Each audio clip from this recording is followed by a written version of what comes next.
یکی از 5 رویداد مهم بین دو نوروز در عرفه عید امساله اتفاق افتاد. اول ماه مارس در انتخابات پارلمانی تاجیکستان حزب حاکم خلقی دموکراتی و حزب‌های دیگری طرفدار حکومت صاحب کرسی‌های مجلس نمایندگان شدند و یگان نفر از حزب‌های مخالف به مجلس نمایندگان راه نیافت.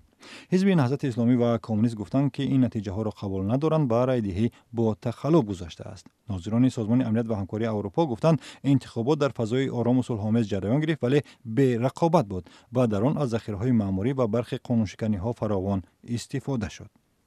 شب پنجم به 6 مارس در شهر استانبول ترکیه رهبر گروه 24 صاحبکار فراری عمرعلی قواتوف از تیر تفنگ حمله‌گر ناشناس کشته شد. در حالی که مسئولیت این کشتار را هنوز هیچ نفر یا گروهی به دوش نگرفته است، طرفدارانش باور دارند که فعالیت‌های سیاسی قواتوف سبب این کشتار شده است.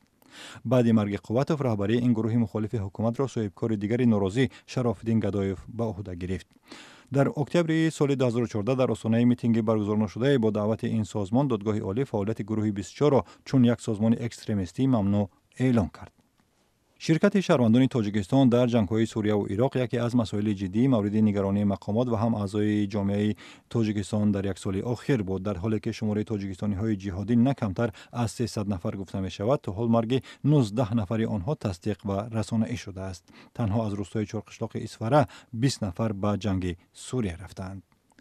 مقامات تاجیکستان برای شرکت در جنگ‌های خارجی به شهروندان این کشور در کدکس جنایی مجازات تعیین کرده. در داخل کشور دهان نفر را برای جلب شهروندان به شرکت در جنگ‌های سوریه و افغانستان پشت پنجره انداخت. پژوهش‌ها نشان می‌دهند که اکثر شرکت‌داران این جنگ‌ها از راه روسیه به سوریه سفر کرده‌اند.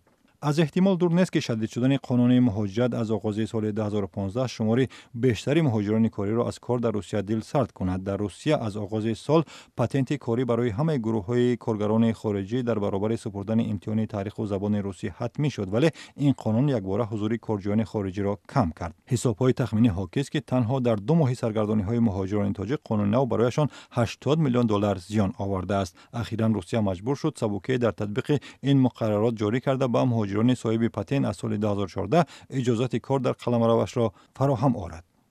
کاهش به شدت قرب پول ملی سامانی در برابر دلار از نگرانی‌های جدی یک سال اخیر خانواده‌های زیاد در تاجیکستان بود. وابستگی اقتصاد این کشور از وضع بازار روسیه بعد جاری شوی تحریم‌های غرب نسبت این کشور در ارتباط با بحران اوکراین باعث یکباره بالا رفتن قرب پول آمریکایی شد و از مرز 6 سامانی و 30 درم هم گذشت. کار تا جایی رسید که بانک ملی تاجیکستان فروش دلار را توسط نقطه‌های مبادله ارز قطع کرده این مسئولیت را بر دوش بانک‌های تجارتی واگذار کرده است. از نوروز سال 2014 تا نوروز امسال سامانی 30% ارزش خود را از دست داد.